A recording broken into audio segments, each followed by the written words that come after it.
Welcome back to the weekly market analysis for the week ending December 8th, 2023.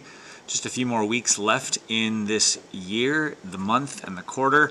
And the big question on everyone's minds is, are we now all clear for the Santa Claus rally? Obviously, we've rallied a lot already since the beginning of November, but the point is there's usually this period of time right at the tail end, the last 2 weeks of the calendar year, of the trading year, where a lot of times price will rally. So we call that the Santa Claus rally. Usually price dips early December, and then takes off to end the year, at least in terms of seasonality. So the big question is, are we all clear for that rally and for all-time highs? And we'll take a look at that and look at some other things across markets, which I honestly think are a little bit more interesting, to be frank with you. But before we get started, don't forget to hit the like button and subscribe to the channel, as well as following me on Twitter at Mr. J. Thomason, and subscribing to my weekly newsletter at befinanciallyfree.substack.com. I come out with the newsletter every Sunday morning. The first half is absolutely free, and the second half is for premium subscribers. And you won't want to miss this, because I am going to be adding some new charts and some new elements to the premium side of the newsletter this weekend. So you'll want to check that out. You can do a free trial if you should so please. So one of the things I wanted to address is I got a mention on social media over the last week, because in my video last week I talked about how I use the part of TradingView that adjusts for contract changes. And for me, that's because if you, like today we had a contract roll. And so what basically is happening is now the S&P contract switched from the December contract to the March 2024 contract. And typically there can be backwardation or contango. Those are some terms. If you don't know what they mean, look them up, because I won't be taking the time to explain them here. But a lot of times, if there's contango or backwardation in the when the contract switches to the next contract, then what will happen is you'll get a huge gap. So if I turn this off, then what you see is it looks like we gapped up huge, but we actually didn't really. And one of the best ways to look at that is, if I were to go to the SPY, then obviously what you can see here is, this is it's not futures, it's just an ETF. So obviously we are, I'm sorry, I got a little line there. Obviously this doesn't show the gap. This actually shows that we opened down from yesterday's close, at least as far as the ETF is concerned. And then, of course, we had a move of a little bit less than 0.5% on SPY. But then if you, again, go back to the futures, and then you turn off that adjustment, then what it looks like, I don't know if this will actually adjust very well, but what it looks like is a move of 1.5%. And that's what you would actually see over here on the right side in the ticker view. And that's not right. That's not how the markets didn't move that high today. The Nasdaq didn't go up 1.68%. It's the result of contract rolls. So this is a perfect example as to why when I'm doing technical analysis and things like that, I'm functionally using the contract adjusted chart. The only problem is it obviously does it messes up sometimes support and resistance levels that you put on, and it makes it look like the Nasdaq's futures high is like 17,700, but that's not the case. The Nasdaq's high is like 16,800 ish. So just be aware of that. But it makes the chart look a lot cleaner. It takes out all those gaps and things like that. So having said all of that, now we're going to take a look at where the markets are currently at. And the big, like I said earlier, the big question on everyone's mind is, are we primed for the Santa Claus rally? Have we kind of cleared through all the garbage and gotten past all of the important releases?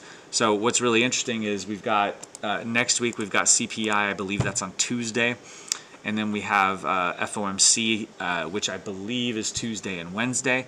And so we've still got an important economic data point that's going to be released, as well as the Fed meeting.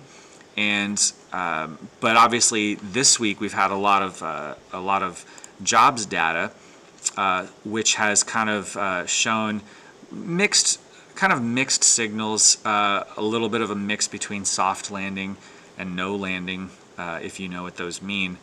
And today's job numbers came in higher than expectation, but not super hot. And then the wage data came in a little bit higher than expected as well. And this is, I'll be frank, this is not what I expected. I actually, based on continuing claims data, I thought, even with continuing claims data down yesterday on the release, which happens every week, I expected the unemployment rate to be higher. That was I think the really big news. The unemployment rate went from 3.9% to 3.7%, which was largely related to an increase in the labor force participation rate. And so obviously the markets really liked that, and that development is actually really good for stocks because inflation is coming down, or has been coming down, at least in the time series. And but if growth remains like robust, then that's actually a really good thing for stocks. And stocks can honestly handle higher rates. So while the bond market, let me go back here, the bond market was down today. You had a little pop in the 10-year, pretty good sized pop in the 2-year. Long duration bonds didn't close at their highs, but we're still up the last 2 days. And that's, to me, that's something that I think is a risk, at least for the bond market.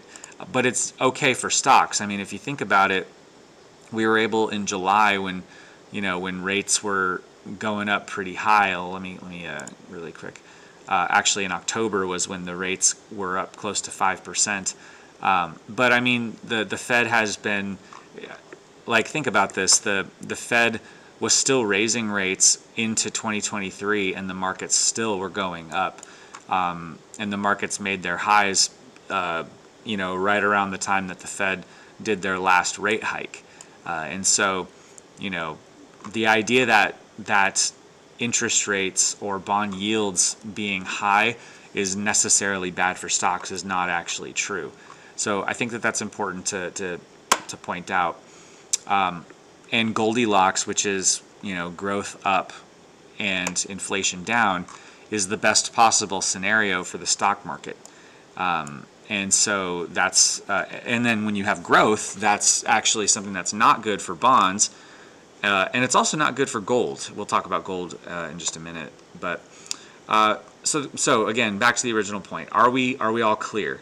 I'm not really sure. One of the things that I like to say in my newsletter on a weekly basis is I like to try to think about, okay, over the next week, if you're planning on making any trades, what's the most likely direction for risk assets, and particularly, at least at that part of the newsletter, I talk about stocks, equities, and at this point, I would say it's uncertain.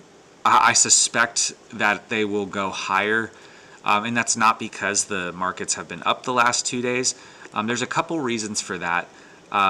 One, I think this economic data sets up well for the stock market to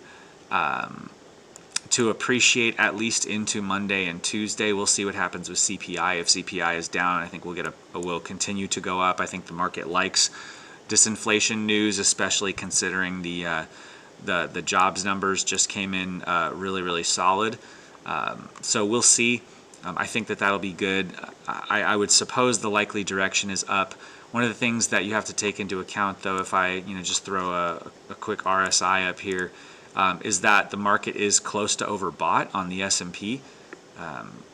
It's it's very overbought on the Dow. The Dow is actually really close to making all-time highs, but we don't usually focus on the Dow because it's only 30 stocks, so it's not super explanatory for the entire stock market overall. But in any case, S&P is nearly overbought, but it's not overbought yet. And so there is room for equities to continue to go up before being in an overbought state. One of the other things that is that right now the dollar has been coming up over the last 2 weeks, but it still is well off of this bounce, which is obviously well off of its highs from last year. And it remains to be seen if this trend is going to change. If we get dollar weakness, so for example, if the CPI print is favorable, then we might get further downside on the dollar, and that would obviously create a trend change, which would mean that we could be dollar bearish, and that would mean that would be generally net positive for stocks. The VIX closed at a new yearly low here at 1235. I mean, I don't know the last time we saw lower than 12 on the VIX. If I come back over here to pre-COVID, when we got that spike, the last time it looks like we traded below 12 was January of 2020. So it's been almost 4 whole years since we've had VIX this low. And if I just pull back the time series, let me get rid of some of these indicators really quick. If I just pull this back, you can see like we don't generally, like basically in the last 15 years, we don't really spend a ton of time below this level. But I will say that if the VIX, because I don't want to predict the predictors here, but if the VIX stays low, if volatility is dampened, then that also gives equities room to run. So there's that. And then the question is like, what are yields going to do? So we've got a really important treasury, I think 2 really important treasury auctions on Monday. And if those go well, if the demand for treasuries is good, then I suspect bond yields will go down, or treasury yields will go down, and that'll be generally good for stocks as well. So there's that. Another thing that you've probably seen me pull up before is the stocks trading above their 50-day moving average. What I think is really interesting is, given the last 2 days, particularly on the S&P, of price moves, we got a good little pullback on this indicator. There is still room for stocks to move to the upside before the breadth is so extreme to the upside that is usually right around that 90 level is a place where we get a pullback. The last couple of major pullbacks that we got, August 22, December 22, July 23, have been preceded by this percentage getting up towards the 90 level, or at the 90 level, or possibly above the 90 level. And so there is still room to go up to that. And, I've got a couple of the the NASDAQ stocks above their 50. It's not all the way up yet, where you see reversals. The Russell, it's up at the levels that it was when things started to fall in July, but it's not up at those peaks from 2022. So we've got some room to run there. You've got the high beta, low beta ratio, which has solidly moved back into positive trend territory, and has some room to run. The VIX to VVIX to VIX coming off a little bit, but still in positive trend. So that's usually pretty positive. In terms of fixed income, we just confirmed a bull cross this week between the ratio between junk and treasury bonds, and that's usually a pretty good indicator of risk appetite as well. So that seems to be a pretty positive development. And then generally, let me see if I can get this pulled up here. The liquidity picture is actually really favorable, generally speaking, to markets as well. So a lot of people have these different liquidity charts. What I would direct your attention to is the purple line, and then the kind of cyan, bluish line here, that basically ever since October of this year, which was when treasuries were hitting that little peak at 5%, ever since then, U.S. liquidity, which is the purple line, has been on a pretty solid uptrend. and we've made a new higher high compared to April and March of this year. And so that is trending upward. And then global liquidity, ex-USA, which is this kind of like greenish bluish line, bottomed at the end of October and has been swinging back to the upside. And that I've been chronicling that on a weekly basis in my newsletter, but that is something that is net positive for the markets as well. So liquidity support is one reason why I think, while I'm undecided and uncertain, I think that equities could kind of could drift to the upside over the next week. So what would I be looking for to get up, or what are the kind of the downside issues? So one of the things I'm going to show you here is, sorry, that's the wrong chart. I'm going to pull up a positioning chart. So I've been working on an index of to better read and understand positioning data, and one of the things that you can see on the screen here, I've got the S&P, NASDAQ, Russell, Dow, and the VIX, and these are all equity related. And one of the things that you notice is, so blue is your commercial traders or your hedgers, and then the speculators, which are usually the large and the small speculators, are in the red and the yellow respectively. And one of the things that this index shows you is that on a relative basis, this is not like an all-time historical basis, but on a relative basis, especially in the S&P and the NASDAQ, mostly on the S&P though, the large and the small speculators are longer than they have been in some time. And so, and this time series goes back about a year. It's about a year look back period. And so that's a pretty big deal to me. And so what I will be watching for is, like in next week's CFTC data, if this number goes up, if any of these numbers go up to 100 or closer to 100, 97 on the S&P for small specs is pretty high. So that's something I would be looking for. And then one other thing I wanted to point out is the spread between bulls and bears. Took a break. I don't know if you could see it very well, but it took a break over this last week. In fact, when you look at it on a percentile ranking, we had a relatively large increase in the bearish sentiment and a decline in the neutral, and the bullish was pretty close to the same. So obviously much of the difference came in the shift between the neutral, from the neutral from about 51% ranking to the 24th percentile. But the bull-bear spread took a little bit of a break from 91% to 77%. So the sentiment kind of pulled back a little bit, I guess you could say. Or maybe you could argue it was more barbelled between bulls and bears. But the spread coming off is something that has been, I think is net positive for equities. But if prices because of the price action at the end of this week, and then maybe if price continues to go up early next week, maybe if the CPI is favorable or if the FOMC is favorable, maybe this comes back up. That would be something that would warrant some caution. Let's see here, what was I going to look at? Oh yeah, you can kind of see on this time series, it's a little bit messy, but you can kind of see the green is the bulls, the red is the bears, the yellow is the neutral, and then obviously in the background is the S&P 500 price action.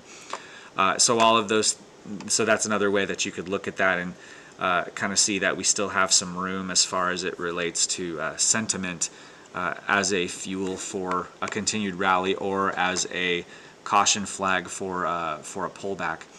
So that's kind of where I see things right now. I think the bias has to be to the upside, but I do think we are converging, and I don't know if this is going to happen over the next week. I think we are converging to a point where you're going to see equities overbought, positioning more long than it has been in a year or more, where you're going to have the breadth at extremes, and where you're going to have sentiment at extremes as well. And to me, if if, this is a big if, like obviously you don't predict the predictors, you don't put on a trade now because you think that that's going to happen, you just watch to see if it does.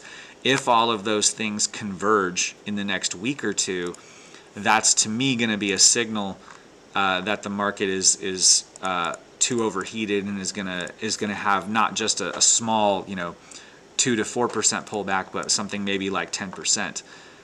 Or like what if the economic data is deteriorating and all of these things converge? Like one of the things that has been looked at a lot is how equity markets often will peak right around the time that the economy really starts to turn down. Like jobless claims jobless claims tend to peak. Jobless claims tend to break out, and unemployment tends to break out right around the time the stock market peaks. And so, what if we get a recession, or what if we're going to get a recession? Which I'm not saying that we are here, that it's going to be soon or it's going to be far away. Like you never really know. My base case is there will be a recession, but you obviously can't trade on the hope. And then because even if what you think is going to happen does happen, it doesn't mean the markets will act the way that you think they do. So you got to trade the market in front of you, not just the market you want. So having said all of that, like my point is that if we were to get, say, a recession in the near term, if that is actually going to start getting priced in, which I don't personally believe a recession has been priced in. I know a lot of people think that whatever recession we might be having or approaching got priced in 2022. I disagree with that, but if that starts to happen, we start to get some collapsing in equities. This could be we could be in for an interesting ride. So speaking of that, like what other indicators could be showing you if things are all clear, if the message that the markets are pricing right now is accurate? So one of the things that you can look at, obviously, is your commodities. So we'll look at crude oil first. So crude oil confirmed a bearish tide cross today, so it's now in bearish trend. And the last time it went into bearish trend, it was kind of still relatively early in a bear market that took obviously the crude oil price from when it was over 100 down to the low 60s. And what's really interesting is the last couple of days we had gotten below 70, so kind of getting to those lows from earlier this year. And that's you wonder if crude oil is pricing in demand destruction or demand slowdowns, economic slowdowns. Is that a recession indicator? You had OPEC Plus like spreading rumors about potentially cutting production again. So you have all those things going on, and yet crude oil is still going down. I know we had a good pop today, but it's that's something that we have to watch out for. Is this going to collapse further? The suggestion here is that like that crude oil is giving you, if you were trying to use this as a proxy for recession indicators, then this kind of makes it seem like that's possible, that's actually like coming. So there's that. However, like so many people thought recession was coming all throughout 2022, and then it never happened. So crude oil can decline despite there being no recession, and crude oil could, like we had those consecutive quarters of negative GDP, crude oil was going up, and I know that was partially geopolitical in nature, but still. So there's that. And then what's interesting about crude oil, if I were to, let me go back to, this is a little glimpse at my positioning chart. One of the things that I notice, or that you notice about crude oil, is that the speculators are, the large speculators are getting about as short as they were back in June when the market bottomed. So if you go back to the chart here, you get into June, that was where the market was. It wasn't the literal price wick bottom, but the market was really getting its bottom right around that time. And we're getting about to that point where the specs are about as short. Now the difference is that you want to see the little gold bars there. You want to see those getting a little bit lower too. So that's something I'm going to be watching for. So crude oil tells one story, and then gold tells a different story, because gold goes up, and I've talked at length about this. Gold goes up when there's geopolitical conflict, when there's a growth scare, or usually at the end of a rate hiking cycle. So what's really interesting is that gold, and I just gotta mention this. Like back, you guys remember I've talked about this back in April. Gold's over 2,000. I said gold wouldn't make a new all-time high in 2023. That would be a 2024 story. Well, that was wrong, because technically, because of the price action on Friday during the trading day, and then Sunday evening and Monday morning, gold did break that all-time high, but it didn't close. I guess we did on Friday close above the technical all-time high, but we came up, went all the way up to almost 2150, and then had this giant outside reversal candle, and one of the things that I had noticed was that positioning had gotten really long gold. So let me go back to the positioning charts really quick.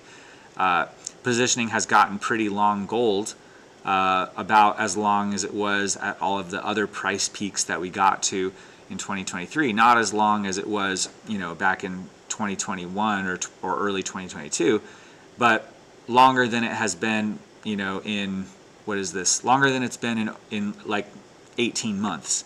So a lot of people have been piling into the gold trade, right? And so on a relative basis, if you actually look at this index chart, you can see on the left side of bars, you can't even see the blue bars, because that means that the commercials, the hedgers, are as short as they've ever been, and that's because the large speculators are as long as they have been in over a year. And so, to me, this means that gold's peaked here, at least for the near term, and obviously that has been good. That has been that has followed through to the downside this week, despite getting a couple of green candles the last few days, making new lows at least over the last week. So I suspect that gold is telling you that no, a recession isn't on the horizon, because if it was, along with the Fed cutting rates, one of the things that this shows you is that the market now is starting to think, possibly at least through the gold chart, the market's starting to think that, well, maybe the economy isn't slowing down at the rate that we think, and therefore the Fed is not going to cut as soon as we think they might. Because to me, that's the only explanation, because gold should be, if the Fed is done cutting, if the Fed is done raising and the economy is going to have a slowdown in the next, 3 months, then gold should have been able to, maybe, I'm not saying that it should have kept this spike high, but after it came down, it should have continued to the upside, and it didn't. So to me, gold is telling a different story than crude oil is. And then what's really interesting, and something I've chronicled a lot is in my newsletter, is that Bitcoin and crypto are acting like, they're basically following liquidity now, at least U.S. and global liquidity, mostly U.S. liquidity. But Bitcoin's acting like we're in the easing cycle again. So there's a lot of speculation about the ETF, and the halving is coming up next year, so people try to front run it, stuff like that. But Bitcoin is telling a completely different story than both of those. So yeah, there's a lot of cross currents, a lot of things going on, and so I just think it's important to be cautious, and then to look for your opportunities. So many people get so focused on equities, but there are lots of other opportunities in the markets, and if you want to be able to see some of those other opportunities, then you can follow my newsletter, where I'm going to share a little bit about some opportunities based on positioning and some other things, but you're going to have to be a premium subscriber for that. So go ahead and check that out. Make sure you take the free trial. But I'm going to leave it there for today. Thank you for tuning in, and I hope you guys have a great weekend. I'll see you next time.